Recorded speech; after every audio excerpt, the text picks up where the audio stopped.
लीजिए सुनिए विश्वंभर नाथ शर्मा कौशिक की लिखी कहानी हिसाब किताब, मेरी यानी समीर गोस्वामी की आवाज में। पंडित रामशरण मध्य श्रेणी के आदमी थे। अनाज की आढ़त का काम करते थे। इनका एक विवाह योग्य लड़का था। यद्यपि उसके कई संबंध आए, पर पंडित जी को वे पसंद न हुए। पंडित जी लोभी आदमी थे। वो किसी धनाढ्य की कन्या से लड़के का विवाह करना चाहते थे। जब कोई संबंध करने आता था तो पहले आप उसकी हैसियत इत्यादि पूछते थे। तत्पश्चात प्रश्न करते थे कि लड़की के कितने भाई बहन हैं। भाई बहनों की संख्या सुनकर ये अनुमान लगाते थे कि उनकी भावी पुत्र वधू के हिस्से में कितना द्रव्य आएगा। जब हिसाब लगाते तो वो हिसाब कुछ अधिक उत्साहप्रद न होता था। इस कारण वो संबंध करना अस्वीकार कर देते थे। अंततोगत्वा एक दिन एक महाशय आए। उनके ठाट बाट देखकर पंडित जी ने अनुमान लगाया कि ये धनाढ्य व्यक्ति मालूम होता है। वार्तालाप आरंभ हुआ। पंडित जी ने पूछा, आपकी आमदनी क्या है? मेरी आमदनी 500-600 रुपये मासिक की है। पंडित जी ने सोचा, जैसे ठाठ बाट है वैसी आय नहीं है। आमदनी का द्वार क्या है? पंडित जी ने प्रश्न किया। रियासत, मकानात और जमींदारी। खूब। लड़की के कितने भाई बहन हैं? भाई बहन कोई नहीं, लड़की अकेली है। आपकी केवल एक ही लड़की है? और कोई लड़की या लड़का नहीं है? जी नहीं। ये सुनकर पंडित जी के मुंह में पानी भर आया। आंखें चमकने लगीं। अपनी प्रसन्नता को बलात् दाब कर पंडित जी ने मुंह बनाया और बोले, इतनी ही बात जरा घाटे की है। ये तो दैवी बात है, इसको क्या किया जाए? आपकी वयस तो 50 के लगभग होगी। जी हां, 46 वर्ष की है। लड़की की वयस 14 साल की। पंडित जी ने हिसाब लगाया। 14 साल से अब कोई दूसरा बच्चा नहीं हुआ, तब अब क्या होगा? इस लड़की के पहले कोई संतान हुई थी? जी हां, एक लड़का और लड़की हुए थे, परंतु वे नहीं रहे। पंडित जी ने मुंह बनाकर कहा, बड़े शोक की बात है। परमात्मा की इच्छा है, और क्या कहा जाए। हाँ जी, उसकी इच्छा के विरुद्ध कुछ नहीं होता। यही बात है। हाँ, तो लड़के की जन्म कुंडली दे दें तो बड़ी कृपा हो। जन्म कुंडली आज तो न दे सकूंगा। आप कल किसी समय पधारने का कष्ट करें तो दे सकूंगा। बहुत अच्छा, कल ही सही। इसी समय संध्या को 5-6 बजे पधारिएगा। बहुत अच्छा। उनके चले जाने पर आप झट पत्नी के पास पहुंचे और बोले, इतने दिन बाद आज एक संबंध आया है। पत्नी उत्सुक होकर बोली, अच्छा, कहाँ से? फलानी जगह के रहने वाले हैं। 500-600 रुपये महीने की रियासत है। खैर, उससे हमें क्या मतलब। हाँ, घर अच्छा है। मतलब क्यों नहीं? लड़की अकेली है और कोई बच्चा नहीं है। हमारा लड़का ही रियासत का मालिक होगा। पत्नी प्रसन्न होकर बोली, ही है तो बड़ी अच्छी बात है। तो बस पक्का कर लो, कुंडली मिलाकर ब्याह करेंगे। जो कुंडली ना मिली तो फिर भगवान की मर्जी, उसमें हम तुम क्या कर सकते हैं। परंतु पंडित जी का ऐसा विश्वास नहीं था। उन्होंने सोचा, कुंडली मिलाना तो अपने हाथ की बात है, इसमें भगवान क्या कर सकता है। ये सोचकर आप बोले, अच्छा, कुंडली ईश्वर चाहेगा तो मिल ही जाएगी। दूसरे दिन जब लड़की वाली कुंडली मांगने आए तो आप उनसे बोले, कुंडली तो नाना के घर में है। बात यह है कि लड़का अधिकतर वहीं रहा है, इस कारण वहीं है। मैंने आज चिट्ठी डाल दी है, 1 सप्ताह में आ जाएगी। तब तक आप लड़की की कुंडली भेज दें। लड़की की कुंडली तो हम साथ ही लाए हैं, यदि आप चाहें तो ले लें। पंडित जी बोले, हाँ हाँ, लाइए। बात यह है कि मैं स्पष्ट आदमी हूं, सब काम साफ और शुद्ध करता हूं। क्या सुंदर बात कही है आपने। यही मेरा भी स्वभाव है। सफाई से बढ़कर और कोई चीज नहीं। तो कुंडली दे जाइए। लड़के की कुंडली मैं आते ही भेज दूंगा। पता दे जाइए अपना। उन्होंने लड़की की कुंडली और लड़की वालों का पता ले लिया। अब पंडित जी बड़े प्रसन्न थे। सोचते थे कि हमने किस युक्ति से लड़की की कुंडली ले ली। दूसरे ही दिन आपने अपने ज्योतिषी जी को बुलवाया और उन्हें लड़की की कुंडली दिखाई। ज्योतिषी जी कुंडली देखकर बोले, लड़की के ग्रह तो बड़े सुंदर पड़े हैं, राजयोग पड़ा हुआ है। सो तो पढ़ना ही चाहिए। अच्छा, हमारी लड़की की भी कुंडली ऐसी बना दीजिए कि लड़की की कुंडली से कमजोर न रहे और मिल भी जाए। ज्योतिषी जी ने स्वीकार कर लिया। 4 दिन पश्चात ज्योतिषी जी कुंडली बनाकर ले आए। कुंडली देकर बोले, बड़ी कठिनता से बनी है, परंतु महीना तिथि तथा समय बदल गया। संवत वही रहा। कोई चिंता नहीं, मिलाकर बनाई है। और क्या, इसीलिए तो कठिनता पड़ी। खैर बन तो गई। हाँ, सो तो बन गई। बस इतना ही काफी है। मैंने लड़के की कुंडली में भी राजयोग कर दिया है, और लड़का मंगली था, सो वो योग भी हटा दिया। बड़ा अच्छा किया, इसी की आवश्यकता थी। आपने झट दूसरे दिन जन्म कुंडली डाक द्वारा भेज दी। एक सप्ताह पश्चात लड़की वाले पुनः आए। पंडित जी ने पूछा, कुंडली मिल गई? हाँ, बहुत अच्छी मिल गई। हाँ, मैंने भी मिलवा ली, ठीक मिलती है। इसके पश्चात विवाह पक्का हुआ। लेन देन का प्रश्न आने पर पंडित जी बोले, मैं ठहराकर विवाह करने के विरुद्ध हूं। आप हमारी और अपनी हैसियत देखकर काम करें। चार आदमी हंसे नहीं, बस इतना चाहता हूं। सो तो ईश्वर चाहे कदापि न होगा। इससे आप निश्चिंत रहें। मेरे भी चार नाते रिश्तेदार हैं, मुझे उनका भी तो ख्याल है। बेशक होना ही चाहिए। विवाह पक्का हो गया।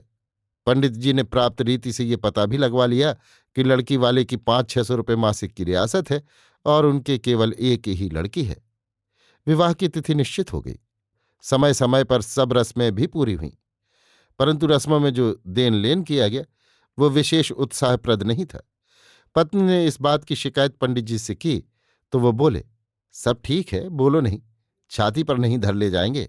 अंत को तो सब हमारा ही होगा। ना दें इस समय, कंजूस स्वभाव वाले ऐसे ही होते हैं, परंतु अंत को तो देना ही पड़ेगा। ये सुनकर पत्नी को भी संतोष हो गया। निश्चित तिथि पर विवाह हुआ। विवाह में भी लेन देन साधारण ही रहा।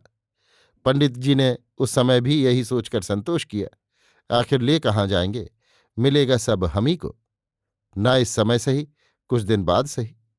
लड़के को ससुराल में ही बसा दूंगा। जाते कहाँ है बच्चा, सारी कंजूसी भुला दूंगा।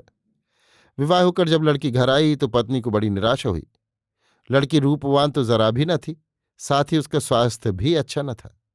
पत्नी ने ये समाचार पति को दिया। पंडित जी बोले, खैर रूपवान नहीं है तो ना सही, परंतु स्वास्थ्य ठीक होना चाहिए। ऐसा बहुत गड़बड़ भी नहीं है, परंतु बहुत तंदुरुस्त नहीं है। ऐसी काठी ही होगी।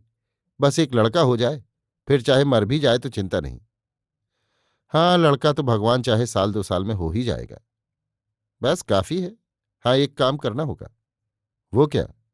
लड़के को ससुराल में ही रखना होगा। ये क्यों? वहां रहेगा तो कोई रोजगार व्यापार कर लेगा, रुपया वही देंगे। दे देंगे। जब उनके कोई है नहीं तब देंगे नहीं तो जाएंगे कहाँ? हाँ, ये बात भी ठीक है। बड़े भाग्य से ये संबंध मिला है। मैंने थोड़ी बुद्धिमानी से काम लिया, ना कहोगी? इतने संबंध आए पर मैंने सब अस्वीकार कर दिए। स्वीकार कर लेता तो ये बढ़िया संबंध कहाँ मिलता? ठीक बात है, इसीलिए तो कहा है कि धीरज से काम करना अच्छा होता है। लड़की विदा हो जाए तो 1 महीने बाद मैं लड़के को वहीं भेज दूंगा। अपना वहीं रहेगा और वहीं कोई रोजगार कर लेगा। रोजगार के लिए रुपया भी देना होगा। हम क्यों देंगे, वही देंगे। हमसे मांगने का उनका साहस पड़ेगा? यदि मांगा तो ऐसा उत्तर दूंगा कि याद करेंगे। तुम देखती जाओ, मैं 2-4 बरस में ही लड़के को वहां का मालिक बना दूंगा। कुछ दिन पश्चात पंडित रामशरण ने लड़के को ससुराल भेज दिया और अपने संबंधी को पत्र लिखा, प्रिय भाई साहब, चिरंजीव कृष्ण शरण को आपके पास भेजता हूं। ये मेरे वश का नहीं है। दुकान का काम नहीं देखता, इधर उधर घूमने फिरने में समय बर्बाद करता रहता है। यहां इसकी संगत भी कुछ ऐसे लोगों से हो गई है जिनका चरित्र अच्छा नहीं है। इन सब बातों को ध्यान में रखकर मैं इसे आपके पास भेजता हूं। आप इसे किसी काम में लगाइए, वहां रहकर ये सुधर जाएगा। योग्य सेवा लिखते रहें। भवदीय रामशरण। कृष्ण शरण ससुराल पहुंच गया। उसके ससुर ने पंडित रामशरण को लिखा, प्रिय भाई जी, चिरंजीव कृष्ण शरण आ गया है। आपने बड़ा अच्छा किया जो चिरंजीव को यहां भेज दिया। यहां कुछ दिन रहकर ठीक हो जाएगा। प्रकट में तो उसका व्यवहार ऐसा नहीं है जो ये कहा जा सके कि वो आपके प्रतिकूल चलता होगा। खैर जो भी हो, यहां 1-2 महीना रहने से सब ठीक हो जाएगा। योग्य सेवा लिखते रहें। भवदीय शंकर प्रसाद। ये पत्र पाकर पंडित रामशरण बहुत हंसे। पत्नी से बोले, लिखते हैं 1-2 महीना रहने से, ये नहीं कहते कि अब वो वहीं रहेगा। वो रखेंगे तब तो रहेगा। पत्नी ने कहा, रखेंगे नहीं तो जाएंगे कहाँ? कृष्ण शरण जब यहां आने को राजी होगा तभी तो भेजेंगे। धक्के देकर थोड़ी ही निकाल देंगे। और वो जो अपने आप चला आया? मैंने उसे काफी सिखा पढ़ा दिया है, वो वहां से टलने वाला नहीं है। इस प्रकार 5 महीने और व्यतीत हो गए। पंडित रामशरण समय समय पर लड़के को यही परामर्श देते रहे कि अभी वहीं रहो और किसी कार्य में लगने का प्रयत्न करो। कृष्ण शरण उत्तर देता था कि कार्य में लगाने के लिए उसने कई बार अपने ससुर से कहा और उन्होंने यही उत्तर दिया कि जल्दी क्या है, कोई काम सोचकर निश्चित किया जाएगा। पंडित जी प्रत्येक बार हंसकर यही कहते थे, बच्चा कब तक टालेंगे। 5 मास व्यतीत हो जाने पर एक दिन उन्हें शंकर का पत्र मिला। उसमें लिखा था, प्रिय भाई जी, आपको ये जानकर अत्यंत प्रसन्नता होगी कि चिरंजीवी सौभाग्यवती चंपा देवी को परसों संध्या के समय शुभ मुहूर्त तथा लग्न में भाई की प्राप्ति हुई है। सूचनार्थ निवेदन है, योग्य सेवा लिखते रहें। भवदीय शंकर प्रसाद। चंपा देवी कृष्ण शरण की पत्नी का नाम था। ये पत्र पढ़कर पंडित जी की आंखों के नीचे अंधेरा छा गया। कुछ देर बाद जब सावधान हुए तो पत्नी के पास पहुंचकर बोले, किस्नू की मां, तुम्हारे समधी के लड़का हुआ है। किस्नू की मां घबरा कर बोली, क्या? तुम्हारी बहू के भाई हुआ है? कब? परसों। ब्याह को 6 महीने हुए। इससे तो मालूम होता है कि ब्याह के समय किस्नू की सास गर्भवती थी। हाँ, ये बात उन्होंने नहीं बताई, छिपा गए। बड़ी दगा की ससुर ने। हमने लेन देन में भी कुछ नहीं किया। हम ये सोचकर चुप रहे कि सब अपना ही तो है। बड़ा धोखा खाया। अब किस्नू को बुला लो, अब गुजर नहीं होगा। भाग में यही बदा था, न लड़की ढंग की मिली न और कुछ मिला। मैं खुद जाऊंगा, जरा उनसे 2-2 बातें तो कराऊं। रामशरण 2-4 दिन बाद समधी आने पहुंचे। समधी से आप बोले, आपने लड़के को किसी काम में नहीं लगाया? समधी ने उत्तर दिया, किस काम में लगाऊं समझ में नहीं आता। अब तो बिल्कुल ठीक है। यहां तो कोई ऐसी बात नहीं की जिससे हमें कुछ शिकायत होती। आप इसे ले जाइए, वहीं अपनी दुकान पर बिठाइए। वो काम इसका समझा हुआ है। किसी दूसरे काम का अनुभव इसे नहीं है और बिना अनुभव के काम नहीं कर सकता। रामशरण चुप हो गए। कोई उत्तर ही समझ में नहीं आया। कृष्ण शरण ने उनसे अकेले में कहा, अब यहां मेरा रहना उचित नहीं है। जब से लड़का हुआ है तब से मेरे साथ इनका व्यवहार भी रूखा सा हो गया। सो तो हो ही जाएगा। जो मुझे ये पता होता कि बच्चा होने वाला है तो कदापि विवाह न करता, और करता तो पहले काफी रकम धरा लेता। हम तो धोखे में ही मारे गए। पंडित रामशरण लड़के को लेकर लौटे। चलते समय उनको क्रोध शांत करने का कोई अवसर नहीं मिला था। उन्हें और कुछ तो सूझा नहीं। दांत किटकिटा कर बोले, तुमने समझा होगा कि जन्म पत्र मिलाया है, परंतु वो जन्म पत्र असली नहीं था। शंकर प्रसाद हाथ जोड़कर बोला, तो क्या चिंता है? मैंने भी तो लड़की की नकली जन्म पत्री आपको दी थी। हिसाब किताब बराबर, न आपको शिकायत न मुझे। रामशरण का मुंह धुआं हो गया। ये वार भी उल्टा उन्हीं पर पड़ा। रोते पीटते घर वापस आए। अभी आप सुन रहे थे विश्वंभर नाथ शर्मा कौशिक की लिखी कहानी हिसाब किताब, मेरी यानी समीर गोस्वामी की आवाज में।